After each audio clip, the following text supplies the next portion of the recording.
क्या आप लोगों को सच में ऐसा लगता है कि भगवान जी ने आपकी किस्मत की पोथी खोली होगी और वो उसको लेके बैठे होंगे और उन्होंने आपकी किस्मत में यही लिखा होगा कि ये बस रोती रहेगी और कुछ अचीव नहीं कर पाएगी? प्लीज़, भगवान जी डू हैव सम स्टैंडर्ड्स और उनके पास आपके अलावा और भी बहुत ज़्यादा प्रोजेक्ट है।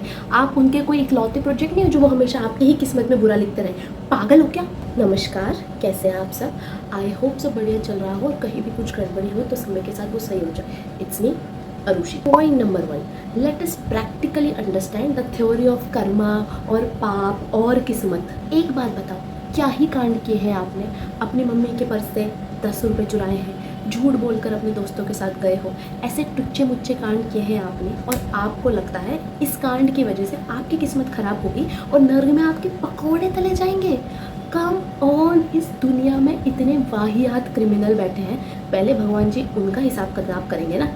आप तक तो जब तक आएंगे तो उन्हें लगेगा कि भाई इसने तो क्या ही कांड किया है, ये तो अपने दोस्तों के साथ घूमने तक नहीं जा पाई, इसे जाने दो। भाई इतना क्राइम करके लोग घूम रहे हैं, किसी का खून करके, किसी के साथ बदतमीजी करके, किसी की प्रॉपर्टी हड़प के, पता नहीं क्या क्या इस दुनिया में चल रहा है। उनकी किस्मत नहीं खराब हो गई, आपकी हो गई। क्यों? क्योंकि आपने 10 रुपये चुराए थे अपनी मम्मी के पर्स से। पागल हो क्या? प्रैक्टिकली सोचो इस बात को, आप लोगों ने करा ही क्या है जिसकी वजह से आपकी किस्मत खराब हुई? आप लोग तो इतने अच्छे लोग हो भाई, भगवान जी आपकी किस्मत में बुरा क्यों लिखेंगे? उन्हें क्या समझ नहीं आ रहा कि सामने वाला कितना अच्छा है? उन्हें पता है कि आप कितने अच्छे हो। वो आपकी किस्मत कभी ऐसी नहीं लिखेंगे कि ये बस रोती रहेगी, इसके पास कभी पैसा नहीं आएगा, ये कभी सक्सेसफुल नहीं बनेगी। ऐसे क्यों करेंगे वो? ये कोई मजाक की बात नहीं है, बहुत सीरियस थ्योरी है ये मेरी। आप प्रैक्टिकली इस बात को समझो ना, आपने क्या कांड किया है। एक मच्छर तक नहीं मरता आपसे और आपकी किस्मत भगवान जी ने खराब लिखी होगी, है ना? नहीं, आपकी किस्मत खराब होगी और जो लोग इतना क्राइम करके बैठे उनकी किस्मत भगवान जी ने अच्छी लिखी होगी। अरे भगवान जी हम लोगों की तरह बेवकूफ़ नहीं है, उन्हें पता है कि कौन अच्छा है और किसकी किस्मत अच्छी लिखनी है। तो आप इस विक्टिम मेंटालिटी से बाहर निकलो कि मेरी किस्मत खराब है, मेरे साथ ऐसा होता है, मेरे साथ वैसा होता है। नहीं, भगवान जी ने आपकी किस्मत में यही लिखा है कि अगर ये बालक मेहनत करेगा तो जो भी अचीव करना चाहता है अचीव करेगा। और अगर आपके जीवन में अभी कोई टफ सिचुएशन आ रखी है तो यही तो मौका है कि अपनी स्ट्रेंथ दिखाओ। जब जीवन में सब अच्छा चलता है तो आपको अपनी स्ट्रेंथ दिखाने का मौका कहाँ मिलता है? जब जीवन में टफ सिचुएशन आई है तो ये आपका मौका है कि आप दिखाओ कि आपके अंदर कितनी स्ट्रेंथ है, आपके अंदर कितने पेशेंस है, आपने अपनी लाइफ में क्या सीखा। यही तो मौका है वो दिखाने का। तो अपनी किस्मत को, भगवान जी को, सब चीज़ों को कोसना बंद करो। आपकी किस्मत बहुत अच्छी है, ठीक है? इट्स अप टू यू कि आप क्या चॉइसेस लेते हो। Point number 2, life always gives you choice and you are always in control. अगर 1-2 बार कोई आपसे बदतमीजी कर रहा है तो वो उनकी गलती है, पर अगर आप इस पैटर्न को रिपीट होने दे रहे हो तब यह आपकी गलती है। आपके पास क्लियरली 2 ऑप्शन थे। पहला ऑप्शन ये था कि आप उनकी बदतमीजी से हो और दूसरा ऑप्शन ये था कि आप उनका मुंह बंद कराओ और अपने लिए स्टैंड लो। बट आपने पहला वाला ऑप्शन चूज़ करा, आपने ये चूज़ करा कि आप बदतमीजी से होगे। तो इसमें किस्मत का, भगवान जी का, यूनिवर्स का, सोर्स एनर्जी का, हाई एनर्जी का क्या ही रोल है? ये तो आपने खुद से चूज़ करा है। अपने होशो हवास में आपने ये चूज़ करा है कि आप उनकी बदतमीजी सहोगे, जबकि आप ये भी चूज़ कर सकते थे कि आप अपने लिए स्टैंड लो और उनका मुंह बंद कराओ। बट नहीं, आपने ये चूज़ करा कि आप बदतमीजी सहोगे। तो अब आप ये क्यों बोल रहे हो कि भाई भगवान जी ने तो मेरी किस्मत में बदतमीज़ लोग लिखे? नहीं, आपने वो चूज़ करा है। लाइफ में भगवान जी ने आपको 2 चॉइसेस दी थी, फिर भी आपने ये चूज़ करा कि आप बदतमीजी सहोगे। तो अब ये आपकी रिस्पॉन्सिबिलिटी है, आप अपने अलावा किसी और को ब्लेम नहीं कर सकते। चलो माना आपके जीवन में बहुत सड़े गले बदतमीज़ लोग आए थे और आपसे पहचानने में गलती हो गई, तो वो सबसे होती है। पर वो लोग आपके जीवन में क्या कर रहे हैं? सबके जीवन में सड़े गले बदतमीज़ लोग आते हैं, सबसे ऐसे लोग मिलते हैं, पर हर कोई उनको अपने जीवन में जगह नहीं देता। आप उन्हें अपने जीवन में जगह दे रहे हो, आप उन्हें खुद को यूज़ करने दे रहे हो, तो ये सोलली आपकी रिस्पॉन्सिबिलिटी है। इसके लिए आप किसी तीसरे बंदे को ब्लेम कर ही नहीं सकते। ये सारी रिस्पॉन्सिबिलिटी आपकी है कि कोई आया आपके जीवन में, आपको यूज़ करके चला गया, उसकी तो गलती है ही, वो तो बदतमीज़ है ही। पर आपने खुद को ऐसे ट्रीट कैसे होने दिया? आप क्या कर रहे थे? आप सो रहे थे क्या जब वो आपके साथ बदतमीजी कर रहे थे, आपको यूज़ कर रहे थे? आपने अपने लिए स्टैंड क्यों नहीं लिया? आप क्या कर रहे थे? मटर छील रहे थे? जब आपको एक पॉइंट के बाद समझ में आ गया था कि वो बदतमीज़ है और आपको यूज़ कर रहे हैं, तो आपने उनको अपने जीवन से क्यों नहीं निकाला? आप किसका वेट कर रहे थे? है, आपको क्या लग रहा था कि उनका हृदय परिवर्तन हो जाएगा, वो अचानक से एकदम ही मतलब क्या ही बन जाएंगे? इसी का तो वेट कर रहे थे आप, इसीलिए आपने इतने साल उनकी बदतमीजी सही। एंड में क्या हुआ? छोड़ के गए ना आपको। आया मज़ा? Life will always give you choice. तो always choose yourself, always take stand for yourself. अगर आप किसी के साथ बुरा नहीं कर रहे हो, किसी के साथ बदतमीज़ी नहीं कर रहे हो, तो किसी और को भी हक नहीं है आपके साथ बुरा करने का, आपके साथ बदतमीज़ी करने का। आप इतने अच्छे हो, एक्सेप्ट दैट, ठीक है। और उसके बाद फ़िल्टर करना शुरू करो कि कौन आपके साथ बदतमीज़ी कर रहा है, कौन आपके साथ तमीज़ से रह रहा है। जो बदतमीज़ी कर रहा है उसको निकालो। अब इसमें भगवान जी का, किस्मत का, और मैं बार बार भगवान जी इसलिए बोल रही हूँ क्योंकि मैं हिंदुज़म में बड़ी हुई हूँ। आप जिस भी धर्म में मानते हैं आप उनका नाम ले लीजिए। तो उनकी क्या गलती है, उन्होंने तो आपको चॉइस दिया ना। आप अपनी किस्मत में खुद ये चूज़ कर रहे हो, आप अपनी लाइफ में खुद ये चूज़ कर रहे हो कि भाई लोग आए मुझे यूज़ करें और मैं तो कुछ बोलूँगी ही नहीं, और फिर मैं ब्लेम डाल दूँगी कि गलती भगवान जी की है, मेरी किस्मत की है। अच्छा, जिस दिन भगवान जी नीचे आ गए और उन्होंने आपकी ये सब हरकतें देख लिया, ऐसे थपेड़े लगाएंगे ना आपको कि भाई खुद सारे डिसीजन ले लिया और ब्लेम मेरे पे डालती है, मेरा नाम बदनाम करती है। तो इससे पहले भगवान जी नीचे आए और आपके थपेड़े लगाएं। इट्स बेटर कि आप अपने डिसीजंस को बेटर करो। और गलती सबसे होती है। इट्स ओके अगर आपके लाइफ में कोई बदतमीज़, बेशरम, बेहया, वाहियात इंसान आ गया, इट्स ओके, ठीक है, हो जाता है, पहचानने में गलती हो जाती है। बट द मोमेंट आपको पता चले कि बदतमीज़, बेशरम, बेहया, वाहियात है, उसे अपने जीवन से निकालो। वो आपके जीवन में रहना नहीं चाहिए। आ गया, ठीक है, आपकी गलती है, हो गई एक बार, नेक्स्ट टाइम से ध्यान रखना, बट इसे तो अभी निकालो, इसके साथ रहना नहीं है, घर नहीं बसाना है। Point number 3, stop romanticising loneliness, hate, tears, negativity और भी बहुत कुछ। वैसे तो इंटरनेट से मेरी बहुत ज़्यादा शिकायत है, but social media content in general से मेरी सबसे बड़ी शिकायत यही है कि इसने नेगेटिविटी, लोनलीनेस और टीयर्स और सैडनेस को इतना ज़्यादा रोमांटिसाइज कर दिया है। अपनी कंपनी इंजॉय करने का अर्थ ये नहीं था कि आप खुद को घर में बंद कर लो। हम सब इंसान हैं और ह्यूमन ग्रोथ के लिए ह्यूमन इंटरेक्शन बहुत ज़्यादा ज़रूरी है। अगर आप खुद को घर में बंद कर लोगे तो आप क्या ही अचीव कर लोगे। जब तक आप बाहर नहीं जाओगे, अलग अलग तरीके से लोगों से नहीं मिलोगे, अलग अलग जगह ट्रैवल नहीं करोगे, आप क्या ही सीखोगे। इतने दिन से, इतने महीने से आप घर में बंद हो, कुछ सीखा आपने? आपकी कोई ग्रोथ हुई? नहीं। बट आपके सोशल मीडिया ने इस चीज़ को इतना ज़्यादा ग्लोरीफाई कर दिया है, इतना ज़्यादा रोमांटिसाइज कर दिया है कि हम लोगों को समझ नहीं आता कि ये हमारे लिए कितना डेंजरस है। अपनी कंपनी इंजॉय करना और ख़ुद को घर में बंद करने में बहुत ज़्यादा फ़र्क होता है। ह्यूमन ग्रोथ के लिए, ह्यूमन सर्वाइवल के लिए, ह्यूमन हैप्पीनेस के लिए ह्यूमन इंटरेक्शन बहुत ज़्यादा ज़रूरी है। इसीलिए तो कंपनी ग्रुप में रहते हैं ना, अकेले अकेले नहीं रहते, वरना चले जाते फिर सबके सब किसी पर्वत में। और दूसरा, जो अपोजिट जेंडर के लिए हेट है ना सोशल मीडिया में, दैट्स अनबिलीवेबल।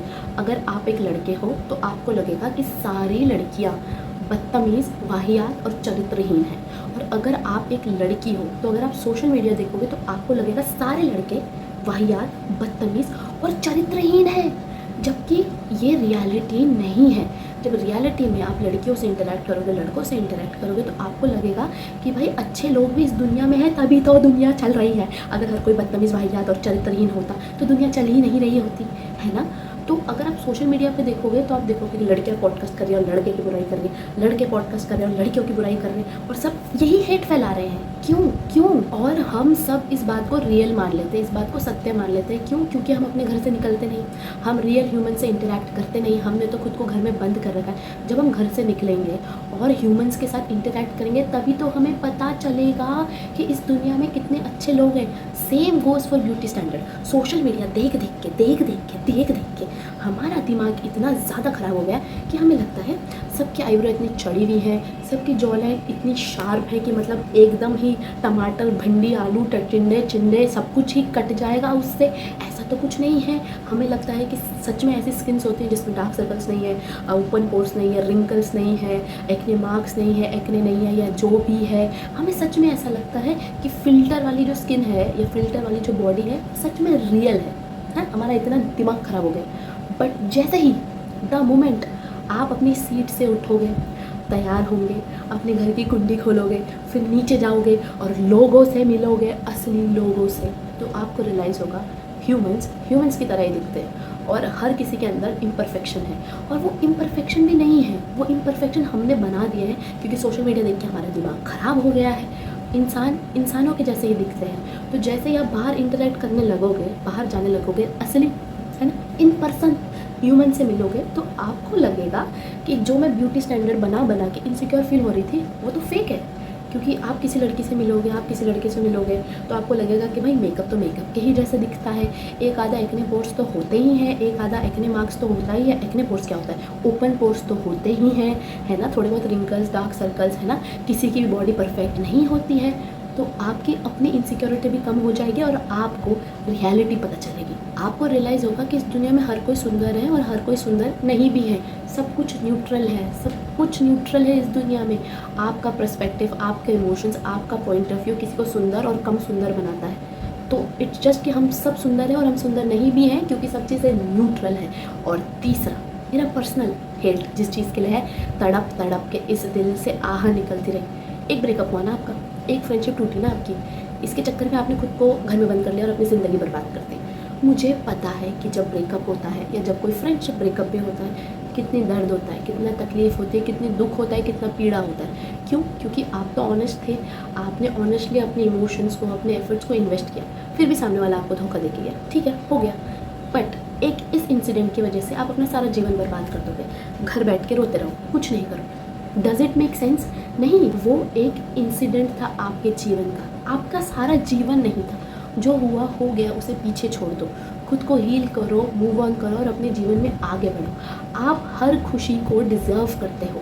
बट अगर आप खुद ही घर में बैठ के रोते रहोगे और खुद ही मूव ऑन होने के लिए कुछ नहीं करोगे तो जीवन बर्बाद हो जाएगा। कितने महीने हो गए हैं आपके ब्रेकअप को, कितने साल हो गए हैं, फिर भी आपने कुछ किया अपने लिए नहीं। आप बस घर में बैठ के रो रहे हो। अगर आप में से किसी को याद नहीं है तो मैं याद दिला दूँ, आप लोगों को बस एक जीवन मिला है, बस एक। आपको ऐसे बार बार आपकी लाइफ नहीं मिलने वाली, और आपको जीवन मिला है जीने के लिए, खुश रहने के लिए, हंसने के लिए, खिलखिलाने के लिए। भगवान जी ने आपको इस धरती पे इसलिए नहीं भेजा था कि आप रोते रहो। आपके साथ जो इंसिडेंट हुआ, मैं उसकी फीलिंग्स को इनवैलिडेट नहीं कर रही हूँ। मुझे पता है दर्द हो रहा है, मुझे पता है रोना आता है, आपको लगता है कि आपकी ज़िंदगी ख़त्म हो गई, बट दैट डजेंट मीन कि आप उसी फीलिंग में जियोगे। हो गया भाई, आगे बढ़ो, आगे बढ़ो। जीवन खुश रहने के लिए मिला है, रोने के लिए नहीं। मैं आप लोगों को कसम से बता रही हूँ, एक दिन भगवान जी को इतना गुस्सा आएगा और वो नीचे आएंगे, और सभी धर्म के भगवान जी नीचे आएंगे और हमें इतने चाटे पे चाटे बजाएंगे कि भाई तुम्हें मैंने नीचे रोने के लिए भेजा था। अगर रोना ही था तो नीचे आए ही क्यों? ऊपर ही रहते। मज़े करने ही नहीं थे तो आए क्यों? रोना ही था तो ऊपर ही रहते ना। फिर आप लोग मुझे मत बोलना कि हमारी पिटाई होगी, पिटाई तो होगी ही। सारा जीवन रोते हुए निकालने का सपना जो सजाया है, तो ये वन साइडेड लव, ये टॉक्सिक रिलेशनशिप, या जो भी कुछ चीज़ है आपने रोमांटिसाइज कर दी है, इन सबको ख़त्म, tata bye bye good night बोल दो। आप ये सब करने के लिए इस धरती पे नहीं आए थे, आप खुश रहने के लिए आए थे। तो आपको बस पॉजिटिव चीज़ें, पॉजिटिविटी, है ना, ट्रू लव, ट्रू फ्रेंडशिप, इन सब चीज़ों को रोमांटिसाइज करना कि ये कि भाई अब तो मुझे प्यार हो गया, अब तो मैं कब्र में जाऊँगी तभी उसे भूलूंगी। Point number 4, do not argue, and if you are having an argument, do not try to win that argument. भैया किसी से लड़ाई बहस करनी ही नहीं है, और बाई चांस किसी से लड़ाई बहस हो भी गई है तो उसे जीतने की कोशिश नहीं करनी है। मतलब फॉर इंस्टेंस, घर में ये चल रहा है कि भाई शनिवार को बाल नहीं कटाने, मंगलवार को बाल नहीं कटाने, तो क्या हो गया? संडे कटा लो, सोमवार को कटा लो, बुधवार को कटा लो, फ्राइडे को कटा लो। इस बात पे कलेश क्यों कर रहे हो आप? इस बात पर महाभारत क्यों कर रहे हो? क्या ये इतना बड़ा टॉपिक है कि ये आपके जीवन का पीस बर्बाद कर सके? नहीं भाई, इतनी छोटी सी बात है। नहीं कटाने मंगल को बाल, मत कटाओ, बुधवार को कटा लेना। आप अपने जीवन में टॉपिक चूज़ कर लो कि इस बात पर तो मेरी ही चलेगी, और कोई अपनी चलाएगा तो कलेश होगा। फॉर इंस्टेंस, मेरे जीवन में है एजुकेशन, करियर, है ना, और मैरिज। ठीक है, ये मेरे 3 टॉपिक्स हैं, टॉप 3 टॉपिक्स। आपके लिए कुछ भी हो सकता है, उस 3 टॉपिक को आप चुन लो, 4, 5, 6 जितने भी हैं। और अगर इस टॉपिक पर कोई अपनी चलाए तो कलेश करो, तो भाई आर्ग्यू होगा ही, क्योंकि मेरा जीवन है, मेरे हिसाब से चलेगा। बट इसके अलावा जो भी और टॉपिक है कि भाई मंगल को नेल्स नहीं काटने, हाँ तो मत काटो ना, क्या ही हो गया? इस बात पे कोई तूफान आ जाएगा क्या अगर आप मंगल की जगह बुध को नेल काट लोगे या सोमवार को नाखून काट लोगे? नहीं, ये बहुत छोटी सी बात है। इस बात पे आप कलेश क्यों कर रहे हो? इस बात पे आप महाभारत क्यों कर रहे हो? आप एक बात समझो, जो आपसे बड़े हैं, आपके पेरेंट्स है, आपके ग्रैंड पेरेंट्स है, या जो भी कोई है, उनका एक पर्टिकुलर माइंडसेट है और वो माइंडसेट अब बन चुका है। वो इस एज में आ गए हैं कि अपनी सोच चेंज करना उनके लिए थोड़ा सा मुश्किल है। और आप और मैं भी उस एज में पहुंचेंगे, जब हम भी एक एज में पहुंच जाएंगे अपने 40s 50s में, हमारे लिए भी हमारा माइंडसेट चेंज करना मुश्किल होगा। ये सबके साथ होता है भाई, ये कोई अलग बात नहीं है, ये कोई नई बात नहीं है। तो आप ये बात समझो ना कि आप उन्हें ये बैठ के समझाओ कि भाई ऐसा कुछ नहीं होता, ये सब तो अंधविश्वास है, आप लोग तो बहुत वहमी हो। वो नहीं समझेंगे, वो एक इस एज में पहुंच चुके हैं। आप खुद सोचो 50 साल उनका वो बिलीफ सिस्टम था कि ट्यूसडे को नाखून काटने से कुछ अच्छा नहीं होता, कुछ गलत होता है। अब आप अचानक से जाके उनके 50 साल के बिलीफ सिस्टम को चेंज करोगे तो उन्हें दुख होगा, उन्हें तकलीफ होगी, उन्हें समझ ही नहीं आएगा। और दूसरा वो सोचेंगे कि ये मुझसे छोटा है, मुझे आके ज्ञान दे रहा है। तो नहीं करना, चुप रहो ना। पर अगर आपको नाखून काटने भी है ट्यूसडे को तो चुपचाप जाके काट लो। घर में ढोल क्यों पीट रहे हो, कोई आके आपके नाखून नापने वाला है नहीं, चुपचाप जाओ नाखून काटो, बात खत्म। मतलब अपने जीवन में फालतू के किसी टॉपिक पे आर्ग्यू करना ही नहीं। अगर कोई आपको बोल रहा है ये करने से ये होता है, ये आज मत करो, मत करो, क्या फ़र्क पड़ता है, कल कर लेना, परसों कर लेना। भाई एक जीवन मिला है, वो भी जीवन आप कलेश करके निकालना चाहते हो तो कोई अच्छी बात नहीं। अगर आपने अपने नाखून या आपने अपने बाल ट्यूसडे को नहीं कटाए, क्या ही हो जाएगा, कुछ नहीं ना। आप वेडनेसडे को काट लोगे, कोई बड़ी बात नहीं है। तो ये इतना बड़ा टॉपिक नहीं है कि जिस पे आप महाभारत कर सको। और दूसरा, उन लोगों से तो कोई डिस्कशन करना ही नहीं है जो दूसरे का पॉइंट ऑफ व्यू नहीं समझ सकते। इस दुनिया में बहुत सारे लोग ऐसे होते हैं जिनके अंदर इतनी क्षमता नहीं होती कि वो एक ओपन माइंडेड डिस्कशन कर सके। अगर आपका पॉइंट ऑफ व्यू उनसे अलग है तो उन्हें ऐसा लगेगा कि आप उन्हें अटैक कर रहे हो और वो आपकी बात समझेंगे नहीं और बिना मतलब का कलेश हो जाएगा। उनसे आर्ग्यूमेंट करके आपको ऐसा लगेगा कि आप दीवार पे सर मार रहे थे। तो इट्स बेटर कि आप चुप रहो, ठीक है। आपको उनसे कोई आर्ग्यूमेंट ही नहीं करना है, उनसे कोई डिस्कशन ही नहीं करना है। हर बात का यही जवाब है कि भाई आप सही हो, आपके अंदर तो इतनी नॉलेज है, मैं गलत हूँ, आप इतने नॉलेजेबल कैसे हो। बस हमेशा आपको यही बोलना है कि भाई आप जीते, मैं हारी, मुझे तो इतना कुछ आता ही नहीं। क्यों? क्योंकि भाई उनसे बात करके होगा ही क्या। अपने पीस को प्रोटेक्ट करने का यही एक तरीका है कि आप उन लोगों के साथ डिस्कशन करो जिनके अंदर एक ओपन माइंडेड डिस्कशन करने की क्षमता हो। अगर किसी के अंदर क्षमता ही नहीं है, मैं उसके साथ डिस्कशन करके क्या ही कर लूँगी। इमेजिन कोई ऐसा इंसान है जिसको ऐसा लगता है कि भाई लड़का लड़की बराबर नहीं होते, लड़कियाँ लड़कों से ऊपर होती है, लड़के लड़कियों से ऊपर होते हैं, या जो भी उनकी सोच है। आप उनके साथ बैठ के मैं ये डिस्कस करूँ कि नहीं नहीं भाई, लड़का लड़की दोनों बराबर होते हैं, दोनों को इक्वल अपॉर्चुनिटी मिलनी चाहिए, दोनों को इक्वल सम्मान मिलना चाहिए। क्या होगा डिस्कशन का अर्थ? वो उनको लगेगा मैं गधी हूँ और मुझे लगेगा वो गधे हैं। तो नहीं करना है ऐसे लोगों से डिस्कशन। हमेशा यही बोलना है कि वाह वाह, आपके अंदर इतनी नॉलेज कैसे है, यू आर सो इंटेलिजेंट, आप जीते मैं हारी। ऐसे लोगों के साथ अपनी बिल्कुल भी एनर्जी वेस्ट नहीं करनी और अपने अंदर थोड़ा सा आलस लाना। मतलब अगर मैं किसी को देखती हूँ और मुझे लगता है कि ये आर्ग्यू करने आ रहे हैं और मतलब हमारा ये समझ ही नहीं पाएंगे मैं क्या बोल रही हूँ, तो मुझे ऐसा लगता है कि भाई मैं खड़ी हूँ, इनसे आर्ग्यू करूँ और ये सारी बातें करूँ। इतनी देर में ही मेरे दिमाग में आलस आ जाता है। मुझे लगता है भाई क्या है, इतना मेहनत का काम है, मैं नहीं करने वाली। तो इट्स बेटर मैं यही बोलती हूँ, आप जीते मैं हारे। तो बी आलसी, ठीक है। जब भी आपको किसी के साथ आर्ग्यूमेंट करना है तो अपने बॉडी में आलस ले आओ। आप सोचो ना, आप खड़े होंगे, आप 2 बातें बोलोगे, वो 4 बातें बोलोगे, तू मैं होगी, इतनी आवाज़ आएगी, आपकी इतनी एनर्जी वेस्ट होगी। इससे अच्छा तो आप ये बोल के ख़त्म करो कि भाई आप सही हो मैं गलत, बात ख़त्म, आपकी एनर्जी सेफ, आपकी एनर्जी की इतनी ज़्यादा बचत, जाके सो जाओ। Point number 5, do not try to control anybody and anything. आप कोई दिव्य मनुष्य नहीं हो, ना ही आपके अंदर कोई दिव्य शक्ति है कि आप किसी को या किसी की सिचुएशन को चेंज कर सको। तो ज़्यादा टेंशन लेनी ही नहीं। फॉर एग्जांपल, बहुत सारे लोग जब रिलेशनशिप में आते हैं तो थोड़े से इनसिक्योर होते हैं, अपने पार्टनर का फ़ोन चेक करते हैं और अपने पार्टनर को स्टॉक करते हैं और ये सब क्या ला कि किससे बात कर रहा है, कब बात कर रहा है, क्यों बात कर रहा है, कहाँ जा रहा है, क्या आ रहा है। फिर भी उनका पार्टनर उन्हें चीट करके जाता है। फ़ायदा क्या हुआ? इससे अच्छा तो आप अपना जीवन जीते, इससे अच्छा तो आप मज़े करते, आप घूमते फिरते, अपनी पढ़ाई पे ध्यान देते, अपने करियर पे ध्यान देते। इतना टेंशन लेके मिला क्या? चीट तो फिर भी कर गया ना। तो आप टेंशन लो या ना लो, जिसने जो करना है वो करेगा ही। अगर टेंशन लेके, स्ट्रेस लेके या ओवर थिंक करके कुछ होता, मैं आपको खुद बोलती कि जा चीते, टेंशन ले, स्ट्रेस ले, ओवर थिंक कर। पर ऐसा कुछ नहीं है। टेंशन, स्ट्रेस, ओवर थिंक करके कुछ नहीं मिलता। सामने वाले ने जो करना है वो करेगा ही। अब आप उसके लिए 10 घंटे सोचो, 1 घंटे सोचो या बिल्कुल भी ना सोचो, उस बात से कोई फ़र्क नहीं पड़ता।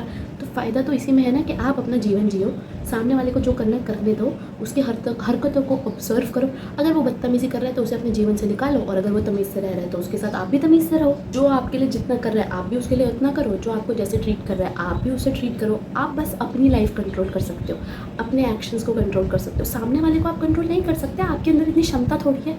कोई दिव्य मनुष्य हो क्या कि सामने वाले को कंट्रोल कर लोगे, सामने वाले की हरकतों को कंट्रोल कर लोगे? नहीं। मतलब इतना ओवर कॉन्फिडेंस अपने ऊपर होना अच्छी बात नहीं कि मैं सामने वाले को चेंज कर सकूं।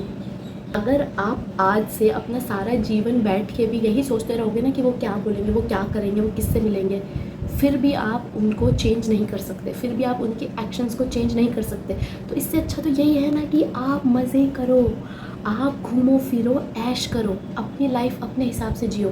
सामने वाले को जो करना है वो करेगा ही, तो टेंशन लेके आप क्या ही कर लोगे, क्या ही मिलेगा आपको, कुछ नहीं। लाइफ की सबसे बड़ी खूबसूरती यही है कि eventually everybody will show their true faces. अगर कोई आपको चीट कर रहा है, आपको धोखा दे रहा है, आपको बैक स्टेप कर रहा है, आपके लिए कुछ नेगेटिविटी प्लान कर रहा है, ठीक है, आपको पता चल जाएगा। आज नहीं पता चलेगा, कल पता चलेगा, परसों पता चल जाएगा, एक हफ्ते बाद, 1 महीने बाद, 2 महीने बाद आपको पता चल ही जाएगा। तो टेंशन काहे बात की भाई, अपना जीवन जियो, अपने हिसाब से सब सही करो, अपने मॉरल्स के हिसाब से सब अच्छा करो, किसी के लिए बुरा मत करो, बात खत्म। आपकी लाइफ मजे की, जिसको जो करना है वो आपको पता ही चल जाएगा। अपनी लाइफ को सॉर्टेड बनाने का सबसे ईजी तरीका यही है कि आप किसी को सलाह मत दो, किसी को अपनी राय मत दो, जिसको जो करना है वो करेगा। और सबके जीवन में सब अपनी अपनी गलतियाँ करते हैं और उस गलतियों से सीखते हैं, तो करने दो उन्हें गलतियाँ, वो सीखेंगे उससे, ठीक है। आप बस अपने जीवन पे फोकस करो। And specially this is the message for highly sensitive people. उन्हें ऐसा लगता है कि वो किसी को कष्ट में देखेंगे, किसी के साथ कुछ बुरा हो रहा है तो वो उस चीज़ में इन्वॉल्व हो जाते हैं। अगर किसी के साथ बुरा हो रहा है, आप बस उनके लिए बुरा फील कर सकते हो, आप बस उनकी थोड़ी हेल्प कर सकते हो, पर वो सिचुएशन तो उन्होंने ही झेलनी है। जब तक वो एक्शंस नहीं लेंगे, जब तक वो अपने लिए कुछ नहीं करेंगे, आप क्या कर लोगे? आप चुपचाप अपने जीवन पे ध्यान दो। किसी को आपकी सपोर्ट की ज़रूरत है, दो। किसी को आपकी किसी हेल्प की ज़रूरत है, दो। पर इतना ओवरली इन्वॉल्व नहीं होना है किसी के जीवन में कि वो आपको इफेक्ट करे, कि आप रहो और आपका जीवन कहाँ जा रहा है आपको कुछ पता ही नहीं है, क्योंकि आपको सामने वाले की मदद करनी है। ये इशू है हाईली सेंसिटिव पीपल्स के साथ। उन्हें ऐसा लगता है कि उन्हें तो सबकी चीज़ें सॉल्व करनी है। नहीं, अपना जीवन सॉल्व करो, अपने पे ध्यान दो, ठीक है। वो उनका जीवन है, वो उनके जीवन का कष्ट है, वो ही एक्शन लेंगे और वो ही उसे सॉल्व कर सकते हैं। आप इसमें कुछ नहीं कर सकते, चुप रहो, अपने घर में बैठो। Point number 6, be true to yourself and start taking efforts for your life. देखिए, आप अच्छे हैं, आप ये बात जानते हैं, बस आप इसे एक्सेप्ट नहीं करना चाहते। और अच्छे लोगों के साथ यही दिक्कत है, ये मानते ही नहीं है कि ये अच्छे हैं। और जो बुरे, बदतमीज़, वाहियात लोग होते हैं, उन्हें लगता है वो ही है जो है इस दुनिया में। तो अच्छे लोगों से मेरा सविनय निवेदन है कि कृपा करके अपनी अच्छाई को एक्सेप्ट करें। Then be true to yourself and others. आप बता दीजिए सामने वाले को कि देखिए मुझे अच्छा लगता है और मुझे अच्छा नहीं लगता। सामने वाले को क्या, खुद को भी बता दो कि भाई फ्रेंडशिप और रिलेशनशिप में ये सब चीज़ें मैं अप्रिशिएट करती हूँ और ये सब चीज़ें मैं अप्रिशिएट नहीं करती। अगर आप ऐसा कर सकते हो तो हम साथ रहेंगे, और अगर आप ऐसा नहीं कर सकते तो कोई बात नहीं, बाय बाय, टाटा। और अगर आपको कोई ऐसा इंसान मिलता है जो आपसे बहुत ही ज़्यादा अलग है, जिनके मॉरल्स आपसे बहुत ही ज़्यादा अलग है, तो उनको बैठ के ठीक नहीं करना है, उनके साथ बस डिस्टेंस मेंटेन करना है। ना वो सही है ना आप सही हो, ना वो गलत है ना आप गलत हो। इट्स जस्ट कि आप दो इतने अलग अलग लोग हो जो साथ में रहेंगे तो तबाही रहेंगे। सो इट्स बेटर कि आप अलग रहो। It's okay, it's absolutely fine and it takes a lot of maturity to understand कि सामने वाला आपसे बहुत ज़्यादा अलग है, पर वो गलत नहीं है, वो उनकी लाइफ है, वो उनके जीने का तरीका है, वो जैसे जीना चाहते हैं वो जिए भाई। हम किसी को चेंज नहीं कर सकते, आप बस अपनी लाइफ पे फोकस करो, ठीक है। और दूसरा, आपकी एक लौती लाइफ, मैंने पहले भी बोला था कि आप लोगों को मैं याद दिला दूँ कि आपको एक ही जीवन मिला है, बार बार तो नहीं मिलने वाला, तो जियो ना इसको, एफर्ट्स लो ना अपने लिए। आप क्या करना चाहते हो, आप क्या एंजॉय करते हो, जाओ और करो। आप किसका वेट कर रहे हो? आपकी लाइफ ऑटोमेटिकली इतनी सुंदर, इतनी हैप्पी बन जाएगी जब आप वो चीज़ें करना शुरू कर दोगे जो आप करना चाहते हो। दिक्कत पता है क्या है, अब वो एक्टिविटीज़ कर रहे हो जो आप नहीं करना चाहते, वो भी पीयर प्रेशर में आके या किसी के प्रेशर में आके, इसीलिए जीवन में थोड़ी कम खुशी है। द मोमेंट आप वो करने लगोगे जो आप करना चाहते हो, जीवन खुशनुमा हो जाएगा। तो घर से बाहर निकलो और वो एक्टिविटीज़ करो जो आप करना चाहते हो। जिस तरीके का जीवन आप जीना चाहते हो वैसा जीवन जियो। किसी के प्रेशर में आके ये नहीं सोचना है कि वो चाहते हैं मैं ऐसा करूँ। अरे तुम क्या चाहते हो, आप क्या चाहते हो? जाओ, बैठो और लिखो कि आप क्या चाहते हो, ठीक है। और घर से उठो, अपनी सीट से उठो और घर से बाहर जाओ। और लास्टली, खुद पे विश्वास करो। आपके अंदर इतनी क्षमता है कि अगर आपका जीवन, आपकी लाइफ आपको कोई टफ सिचुएशन भी देगा, आप हैंडल कर लोगे। आप ऐसे मक्खन की तरह उस सिचुएशन को हैंडल करोगे और उस सिचुएशन से स्ट्रांगली बाहर निकलोगे। तो हैव फेथ इन योरसेल्फ। आप कोई गधे नहीं हो। इतने सालों का एक्सपीरियंस है, जितने भी साल के आप हो, उन सालों में आपने कुछ तो सीखा ही होगा। आप कोई गधे नहीं हो कि आप चीज़ों को हैंडल ना कर सको।